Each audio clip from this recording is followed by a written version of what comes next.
Welcome, friends, to the Someone Gets Me podcast. I am your host, Dianne A, and I am so delighted that you're here. This podcast was created because I believe there is a visionary leader inside each one of us who is waiting to be seen. In each episode of Someone Gets Me, you will hear useful tips from successful visionaries who will share their stories about how being seen has allowed them to take their vision out into the world with action. Change is not for wimps. Hi, friends. It's Dianne here at Someone Gets Me, and today we're talking about change. Now, some people brag about, I have a hard time with changing. I only change when there's a big problem. Change is hard for me. And I want to remind you that if you're speaking those words, you're creating that experience, right? But change isn't for the faint-hearted. It's, as my very first spiritual mentor said, transformation and change are not for wimps. Now, at the time when I was in my early 20s, I didn't even know what that meant. I couldn't even fathom the understanding of it. In fact, it was many years later that I recalled that line once again and went, oh, that's what it is. That's what it is. Because see, what we hear about in self-help books and in podcasts and in videos and in life, that if we're going to change, it's going to be beautiful and wonderful and it's great and it's worth it. Now that's true as we begin to walk the path and we start seeing the results. It's true. But what a lot of people leave out, a lot of well-known people leave out, and I think it's very important because I think this is the situation where a lot of people give up or think they're hopeless or think it's not possible, which is why I'm doing this podcast, this particular episode of Someone Gets Me, because change isn't for wimps. It takes a lot of guts and faith and courage. It takes making a decision, which means to cut out all other possibilities. It takes being willing to be so rigorously honest with our inner world, our inner self, and dissecting our belief systems and our thinking to a level that many people in common Western culture are unwilling to do. We live in a culture that is steeped with the idea that a pill will save the day or this one magic bullet will take care of things. And it's simply not true. Now, I work in the world of transformation and change. All people who come to me on some level are seeking change, whether it's in their business, their time management, their personal life, their emotional or mental health, whether they're using substances or not. There is an element of desire for change. I had a family talk to me, a husband and wife, and they had several kids, and they're like, well, we're going to break the family traditions. We're going to break some of that intergenerational stuff that's really not working for us. They didn't realize how hard it was going to be. Now, the good news is they stuck with it, and they're doing great now. But it was hard in the beginning because we don't expect it to get hard. And I always have this vision. I remember when I went to go to Machu Picchu, and it was a magical, amazing experience. And there was a certain hike you could take to the next mountain over. And I cannot remember the name of it. If you've been there, you will remember. And so you have to sign a log to say that you've left on this particular path so that they can make sure you come back, which I thought was really cool. And we're walking, and the next thing we know, we're going down, down, down. Now the mountain's up here, it's way up, but we're going down, down, down. And then we hit a plateau, and then we start climbing. That is how change works. First, our experience after we have the elation because we made the decision and we have a plan and it's ready to go and we're psyched and we've told everybody. Then the reality hits. And so we actually go down, down, down, down first. Or you could look at it like this. We have all the plates spinning. We're holding up all the issues in the universe. And then we put our hands down because we finally can relax and we have a solution. And boom, all the mess falls on our lap. In all the years I've worked in substance abuse and people finally are changing their lives and stopping a dreadful disease of addiction that's trying to kill them. And they go, okay, I finally get better physically, but why are there all these problems? I'm like, well, those are the problems that you've been keeping at bay all along. and they're still going to show up for you to work on those belief systems, those behaviors, those ways of thinking, those ways of speaking. So if you're really serious about change, you have to have a lot of guts. It's not for wimps. My first mentor, he was right. Even when I didn't understand the gravity of the situation. So a lot of people that I work with and that I've known over the decades and, 45 years of doing this work, give up. They say after 60 days or 30 days, I can't do it, or this is too hard, or I don't know, it's not working. Well, they're feeling a little worse in the beginning because they're having to clean up the mess from the parade, so to speak, in order to start making progress that's meaningful. I used to take Bikram yoga classes years and years ago. In fact, I love hot yoga. And at the time, first time I went, I didn't even know what it was. And then I loved it. And so I would go to this class, and the teacher was amazing. And I would go every single day because part of the challenge was to go every day for 90 days. And I'm like, well, this is kind of weird, but I love it. So I'm going every day and see what the challenge is because I'm gifted. I'm neurodivergent. Give me a challenge. Give me something new. Give me something to do, and I'll do it. Right. Well, what I realized was that 30 days in was the first few days was feeling hard. Then 30 days in, I was doing okay. Then it hit a plummet. Like, I don't want to do this. And then I started feeling better coming into 90 days and more in flow. And I realized that there was this real up and down in the first 3 months, which is also the same for people who are withdrawing from substances. There's a lot of up and down in the first 90 days and a little bit beyond that, actually. But one of the things that was interesting was there was this woman in the class, and she was at the time, I don't know how old she was, but she was older than me, probably by 10 or 15 years. And she was very diligently doing the class. And at about day 94, 95, she says, oh my God, you're not going to believe it. And of course, I overheard the conversation. She was telling the teacher that she had been an insulin dependent diabetic and it had all these problems, medical problems. And after 90 days, she was off almost all except one of her medicines and was getting ready to get off that other one if she kept going. So her body, her remarkable body, finally was given permission to heal and grow and evolve. And her brain couldn't get in the way because it was a movement and breathing practice, right? And so she was able to bring more health and vitality to her life by having regular, consistent discipline in something that was taking her somewhere great. Now, she only thought it was going to help her flexibility. She didn't know she was going to get all these benefits. She was so surprised. And the teacher said, yes, that often happens. And I'm like, wow, how cool is that? That somebody goes into a situation to change to make their body feel better. And it not only feels better with the bones and muscles, but with the endocrine system and digestion and her brain health, all of it benefits because everything's connected to everything. And so one of the things that I notice with people when it's time to change and they call me because they want change and they get all excited, and then I see them hit the road, it doesn't feel easy because the old familiar pain wants to take hold. The old familiar way wants to take hold. The old familiar language set or way of thinking or viewpoint wants to keep grabbing on because it doesn't want to die. I call it familiar pain, where we hold on to what's painful, not because we want it, but because it's familiar. So we'll hold on to the old behavior we want to let go of, or the old attitude, or whatever it is, because it's familiar, even though it hurts. Now, that doesn't seem to make sense, but we do it all the time. People do it all the time. They hold on to what hurts because it's familiar, because on some level, they are afraid of what the new or the goal could be, or they're maybe even afraid they can't get it. So I see it in our country here in the United States, and I see it all around the world, and I see it in people, corporations, groups, families.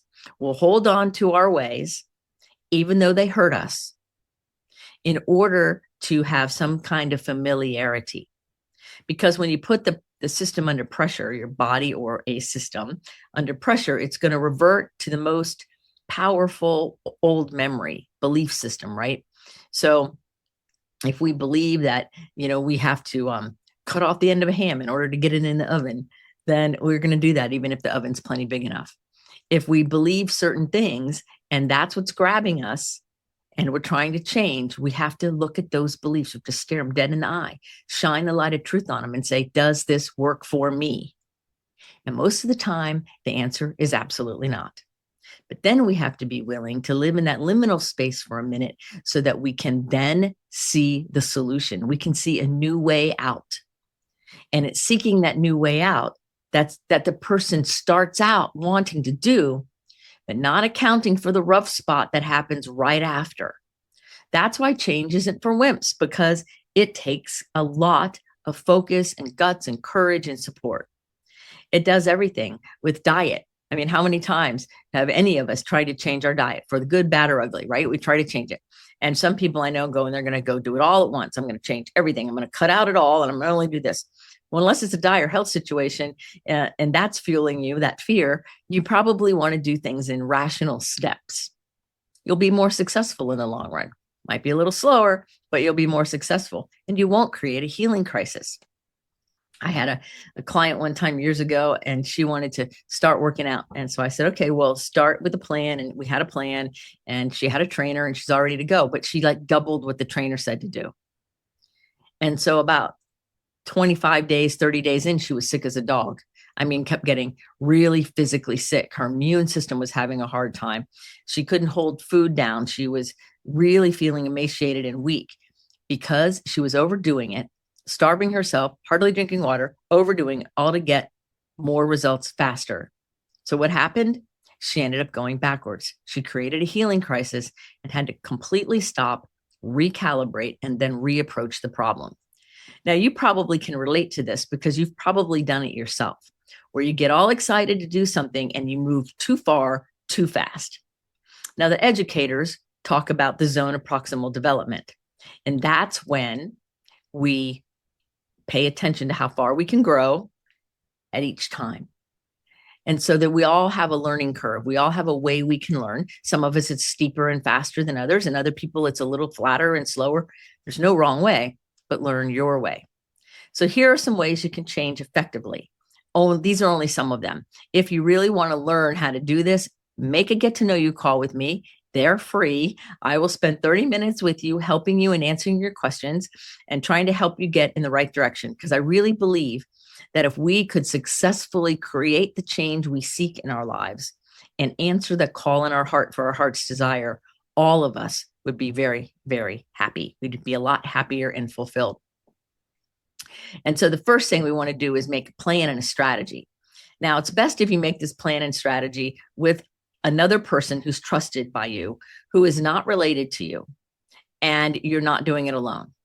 Now, the reason why we don't use someone related to us is they love us so much, they'll put their own agenda on it unknowingly. So we want somebody outside of our family. They can support us, but the strategy needs to come from somebody outside of you. So I do strategies with my people all day long. Trainers do it, dietitians do it, coaches do it. I do it more as a mentor. So when I'm helping you strategize, I look at your entire life, all 12 major life areas, and how do they interact in order to get you where you want to go. But you got to have a strategy, and you want to have somebody who is outside of your family so that you'll get more objective input. Somebody will ask you discerning questions. When you say, I want to do these 5 things by noon, they might say, really, how's that going to work? Or help me understand how this is going to happen so that you can then see where the holes in your logic are. Then we want to take manageable steps for each one of us. That could be a little tricky and different. And so we want to make sure that what we're doing is manageable for us. It's not all that hard, but it matters that we do something that's manageable. It depends on the goal, right? Then we also want to watch our belief systems, because our belief systems will create challenges. They'll create obstacles. They'll mess things up. They'll have us believing things that aren't true. They'll have us questioning what we're really doing, because that's what they're meant to do. They're meant to hold on. They're meant to run the ship. And if we're saying this belief system doesn't serve us anymore today with who I am in this day and age, and we're going to let it go, there's going to be an empty space for a minute, a liminal space for a minute. And then we're going to replace that with something that does serve you for today. So it takes some skill, it takes understanding, and it takes willingness to release that old, because you have to let go of the death grip on the old way in order to receive the life of the new way. You have to realize that it's not going to go as planned. I don't care what you think. It's not going to go as planned. I'm working on a book right now, and it was supposed to be to the layout guy a while ago. And I keep saying, it's going to get done today. It's going to get done today. It's going to get done today. And there's always something that happens. Now, I also believe it all happens right on time, but I also know that we have to still keep doing our work. So I have people outside of me that hold me accountable, that ask me questions, that make sure that what I'm saying I'm going to do is something that's reasonable, and all of those things. And it still takes a little while to make sure that we're doing it. So understand, it never looks the way you think. After all, I have my Different by Design retreat coming up. I scheduled it once, and it was a really tricky time. There was a lot of issues that came up around it. So guess what happened? I ended up having a better, more amazing website built, retreatwithdianne.com, and changed the dates. And now people are coming out of the woodwork for the new date. Imagine that, right? So sometimes things don't go as planned. We have to be willing to pivot. We have to be willing to troubleshoot. We have to be willing to recalibrate along the journey. Is it easy? No, it's not easy. The rewards are great and magnificent. In fact, I'm getting goosebumps. And it's not easy. So if you call me or you call someone else or you make a decision that you want to make a change, understand, in the beginning, it's trickier. In the beginning, it's a little harder. In the beginning, you might have to work through some things that don't feel so good. And it's worth it. It's worth every minute of it. I could go through my whole life story and all the belief systems I've had to undo that were instilled in me way before I could defend myself, or that the society and the world outgrew them. And it was time to put something new in its place. Then there was a belief systems of things told to me that I'm stubby or I'm fat or I'm ugly and all those things that were never true. But my brain believed them because they were told that when I was young and didn't know how to defend myself. So there's all of these things that we want to look at when it comes to change, because the old will try to grab you. And I imagine it either kind of like a wet blanket. I used to say that to people who were helping me way back when. You know, it's like I'm walking along and this wet, dark blanket gets thrown over me from behind. And then suddenly I'm a mess and I can't see anything. And that doesn't happen anymore because I've gone through the arduous work to heal those old belief systems that were never true. But I believed them. So I kept creating that reality over and over. And you too can change your belief systems. You too can create a different reality. It's not that hard. It takes focus and support and patience and strategy and faith. And it mostly takes a willingness to get honest with ourselves and make the changes. I remember a good friend of mine once years ago, I was on the phone with her talking about something and she goes, "You just need to surrender." And I'm like, "I've already surrendered," and I was kind of yelling. And she's like, "Well, I'm just getting it that you need to surrender." So that night when I was meditating and I was okay, well, what do I need to surrender? And I'm kind of into my mind, searching my life. And then it hit me later, right as I was getting ready to go to sleep. What I needed to surrender was my perception of my identity. And it didn't come through my cognitive mind. It came through more of an intuition or a feeling or a knowingness that, hold on, what you're surrendering is who you thought you were, because who you really are is much greater than that. And I was looking outside of me for all these little things to surrender. And it was something that was very, very central to my being. And from that day on, I shifted. And then there were some other major shifts like that in my life because of being willing to look deeply. And the last thing we want to do in order to change effectively is to have frequent feedback loops. And so many people miss this. You got to have frequent feedback. It's like if you only know what's in your checking account once a year, you're probably going to make some mistakes along the way. We check it frequently. We check feedback. We want to know, how am I doing? So some people write gratitude journals every day. Some people journal in general. Other people have checklists of what they're doing. I used to have a spreadsheet that said, these are the things I want to do every day. And if I can get 80% of them in a month, I'm good. There's all these different things. But the key is, what's your plan? What's your preferred way to hold yourself accountable and to be able to demonstrate that accountability to your trusted others, right? What is that way? How is it going to work?